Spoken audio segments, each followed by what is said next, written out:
Em um passado distante, entre as tribos de Israel, uma se destacou por suas características especiais e histórias únicas. A tribo de Benjamim, uma das 12 tribos que constituíram aquela nação, tem uma história rica e significativa no contexto bíblico. Sua natureza astuta e combativa é evidenciada pelo fato deles terem sido treinados como guerreiros canhotos, o que lhes permitia surpreender seus inimigos com ataques surpresas. Nossa jornada pela história de Benjamim não apenas revelará seus triunfos notáveis, mas também nos permitirá examinar de perto seus erros e acertos ao longo do tempo. Ao explorarmos as escolhas dessa tribo, aprenderemos valiosas lições sobre coragem, resiliência e transformação em tempos difíceis. A origem da tribo de Benjamim se dá a partir do filho caçula de Jacó, Benjamim. Sua mãe era Raquel, que também era mãe de José, o que se tornou governador do Egito. Segundo a tradição bíblica, o nascimento de Benjamim foi marcado por circunstâncias únicas. Raquel estava a caminho de Belém com Jacó, seu marido.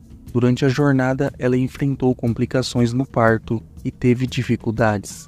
No entanto, apesar das adversidades, Benjamim nasceu.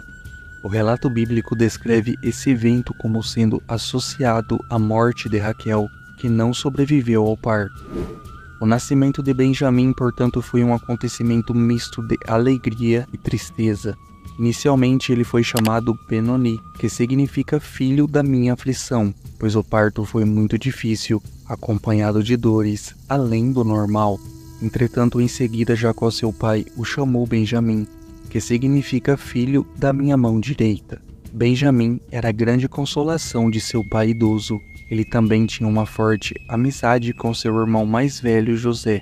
Até seus irmãos irem ao Egito comprar trigo, sabemos pouco sobre Benjamim. Na viagem, ele é revelado como filho amado do pai e querido por seus irmãos. Sua vida se confunde com a história da tribo que leva o seu nome. Apesar de parecer o menos corajoso entre os 12, ele se torna o fundador de uma tribo de guerreiros temidos. Em Gênesis 49, fala sobre a bênção de Jacó a seus 12 filhos antes de sua morte. Benjamim, como filho mais novo, foi o último a receber sua bênção. Na ocasião, Jacó disse: Benjamim é um lobo voraz, pela manhã devora seus inimigos, ao entardecer divide o despojo. Isso pode ser visto na reputação de bravura que a tribo de Benjamim alcançou. Importantes personagens bíblicos foram descendentes de Benjamim, como o juiz Eude, o rei Saul, a rainha Ester e Paulo de Tarso. Benjamim teve 10 filhos que deram continuidade à sua linhagem e se multiplicaram durante os 4 séculos que Israel permaneceu no Egito. 2 anos após a saída dos israelitas do Egito, Moisés fez a contagem das tribos e Benjamim era a segunda menor entre elas. Quando ocorreu a divisão da terra prometida, a tribo de Benjamim ficou com o território compreendido entre Efraim ao norte e Judá ao sul.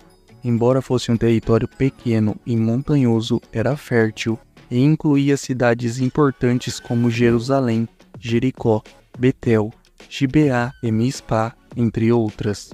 Já no tempo dos juízes, por volta dos anos 1100 a.C., quando o povo de Israel estava subjugado aos moabitas sob a liderança de Eglon, Deus levantou um juiz da tribo de Benjamim, chamado Eude. Eude ficou conhecido na narrativa bíblica como sendo um homem canhoto. Sua história está registrada no Antigo Testamento, no capítulo 3 do livro de Juízes, onde conta como ele livrou os israelitas da opressão dos moabitas. Em muitas culturas antigas, a mão esquerda era associada ao mistério, à criatividade e, por vezes, até à desconfiança. Vale destacar que nada na Bíblia sugere que canhotos sejam inferiores ou superiores aos destros. Como Eude, muitos dos benjamitas foram ensinados a lutar com a mão esquerda de modo a pegar seus inimigos de surpresa. Os canhotos dessa tribo que atiravam com a funda tinham uma reputação formidável. A habilidade na guerra e a escolha da mão esquerda como destreza são detalhes notáveis que destacam essa tribo nas Escrituras. No entanto, segundo as Escrituras, a história da tribo de Benjamim contém um registro triste de uma guerra civil desoladora em que eles se envolveram com as outras 11 tribos. A batalha foi causada por um crime horrível cometido por um homem da tribo de Benjamim contra uma mulher da tribo de Levi. As outras tribos se uniram para buscar justiça, mas Benjamim resistiu protegendo o culpado, resultando em uma guerra sangrenta.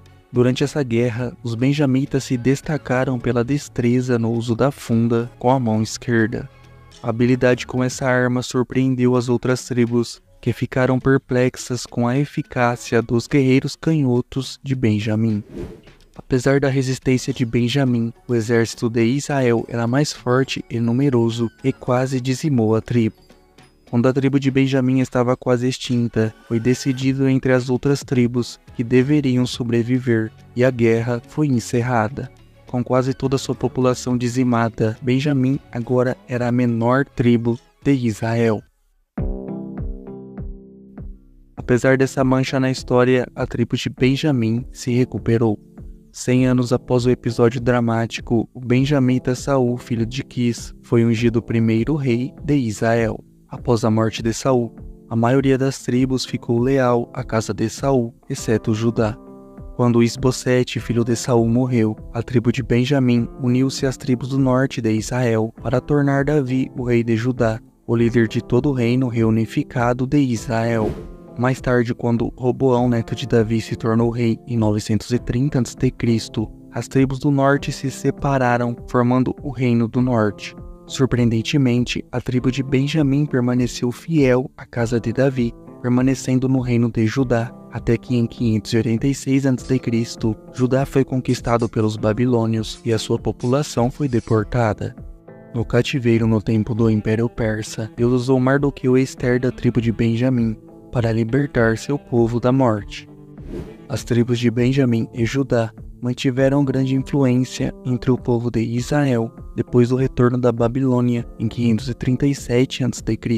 Benjamim e Judá tiveram destaque particular como recipientes das promessas da graça de restauração e retorno feitas pelo Senhor. O apóstolo Paulo era benjamita e usava a si mesmo como exemplo de remanescente. A tribo de Benjamim nos ensina lições valiosas. Primeiro, Deus não julga como as pessoas julgam. Ele olha para o coração. Mesmo que os outros vissem Benjamim como o filho mais novo e sua tribo como a menor, Deus via algo diferente, um guerreiro forte. A segunda lição vem de dois homens chamados Saul e Saulo da tribo de Benjamim. O rei Saul representava o pecado e lutava contra Deus. Saulo teve sua natureza transformada por Deus de assassino fariseu para apóstolo da graça. Paulo mostra o que Deus faz por aqueles que vêm a Cristo com fé. Para entender o que eram as cidades de refúgio na Bíblia e seu significado espiritual, confere este vídeo que está passando na tela. Eu te vejo lá na sequência. Forte abraço e até mais!